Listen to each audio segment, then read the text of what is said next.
Bonjour, aujourd'hui on vous présente le rapport mensuel pour octobre 2023.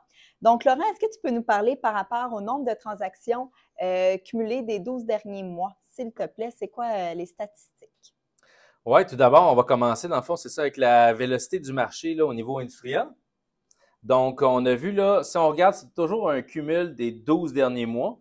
Si on regarde dans l'industriel, là, on est à 810 transactions présentement pour octobre 2023. Puis, si on regarde à pareille date l'année dernière, on était à 969 sur 12 mois. Fait qu'on voit que ça a légèrement baissé au niveau de l'industriel. Pardon. Puis, on voit aussi également que le volume est passé de 4,5 milliards à 3,6 milliards. Exactement. Fait qu'on voit qu'il y a une petite baisse à ralenti. Puis cette baisse-là, là, c'est pas nouveau là, en octobre. On a vu que ça s'est réalisé exactement au mois de mars 2023. Oui, au mois de mars 2023, on avait 3,5 milliards là, transactionnels.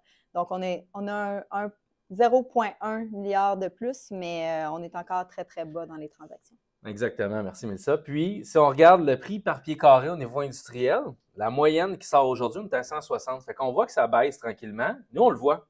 Puis, dans les statistiques, il y a tout le temps un petit retard parce que le temps qu'on négocie quelque chose sur le marché, le temps qu'on l'amène au notaire, puis le temps qu'on cumule assez de statistiques, il y a un certain délai, là, qu'une transaction assez rapide, c'est 3 à 4 mois.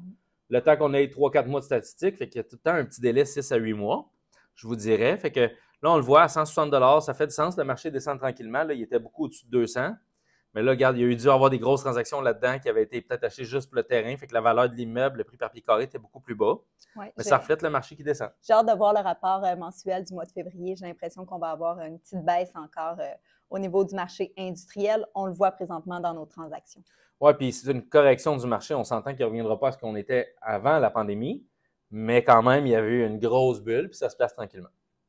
Au niveau du commerce du détail, au niveau 2022, on avait 655 transactions de cumul des 12 dernières années et présentement, on est à 270 transactions. Donc, on voit que le commerce de détail a eu une très grosse drop versus l'année précédente. Oui. Si on corrèle les chiffres, c'est 2 fois et demi. Exactement. Autant dans le volume que dans le nombre de transactions qui a diminué là, sur une période de 12 mois. C'est significatif là, comme baisse au niveau des transactions. Au niveau du montant transactionnel, on parle de 1,9 milliard en 2022 et présentement, on est à 0,8 milliard. Donc, on voit que le commerce de détail là, en arrache malheureusement présentement. Oui. Au niveau du pied carré, par contre, on voit qu'en 2022, on était à 184 du pied carré. Présentement, on est à 206 du pied carré. Tu peux-tu expliquer un petit peu pourquoi que les transactions sont plus rares, mais que le pied carré a quand même augmenté, Laurent? Ben, honnêtement, on le voit ici, là, dans le retail, c'est des gros centres d'achat. Fait que il suffit qu'il y ait une grosse transaction, que c'est beaucoup de pieds, un gros centre d'achat, ça va venir faire un impact directement. Fait que c'est un centre d'achat plus récent qui se vend, puis que là, ça sort à 250, ça a un impact direct sur nos statistiques. On le sait que présentement, en plus, les centres d'achat ont la cote dans les transactions. Donc, les investisseurs recherchent activement des centres d'achat présentement. Ouais, c'est ça. Fait qu'on l'a vu, 184. On va mettre les graphiques au bas de l'image. Là. 184, comme tu as dit, 218, puis là, 206. Fait que, tu sais, c'est une belle petite reprise. Oui, mai 2023, on était à 218, puis là, 206. On a eu une petite baisse, mais quand même, on est plus élevé que l'année passée. Yes, les bureaux maintenant, vélocité du marché. Fait que si on regarde les bureaux, nombre de transactions, OK, fait que on est passé d'un volume transactionnel d'1,6 à 1,2 milliard. Ça, cumule des 12 derniers mois. Hein. Fait que il y avait, on pourrait dire 2021 et 2022, vu qu'on est en fin d'année. 2022, pardon, et 2023. Fait que on voit que ça a baissé de 400 millions. Par contre, le nombre de transactions est passé de 312 à 682. Ça a plus que doublé. Exactement. Tandis que lui, le volume transactionnel, il a baissé. Fait qu'on s'entend qu'il y a eu beaucoup de petites transactions, contrairement à l'autre année d'avant, qui avait eu des grosses transactions, qui n'avaient eu moins, mais avec des plus gros volumes. Puis je te laisse terminer avec les prix par pied carré pour le bureau. Encore là, au niveau du bureau, on a eu une augmentation. Si on regarde en 2022, on avait 194 du pied carré et présentement, on est à 205 du pied carré.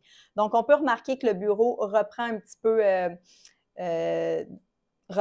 peu sur le marché présentement, contrairement à ce qu'on a vécu pendant la pandémie. Donc, j'ai hâte de voir dans les prochains mois si le bureau continuera pas une ascension. Oui, puis Si on recule juste de là 3 ans, quand on fait nos premiers résumés mensuels, le bureau était à 200, je me rappelle, il y a aussi entre 260 et 290, dépendamment des transactions qui passaient. Fait que là, il était descendu quand même bon début d'année, comme tu as dit, 194, 205, là. Fait qu'il reprend tranquillement.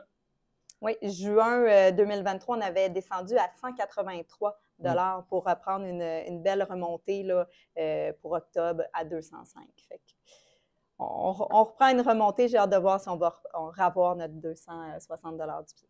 Fait que c'est à suivre. Là. Il y a beaucoup de monde qui achète, là, on sait, Groupe Max, surtout, qui ont acheté énormément de bureaux. Fait que j'ai hâte de voir qu'est-ce qu'ils vont pouvoir faire avec tout ça. Là, je sais qu'on avait assisté à une conférence de l'IDU qui expliquait un peu que, mettons, ils prenaient un 15 étages de bureau, puis ils avaient essayé, là, il y a la chance qu'il l'a fait sur le bord du pont Champlain, que l'ancien immeuble des Pages jaunes, qui a fait une transition en immeuble multirésidentiel, puis les coûts sont très chers.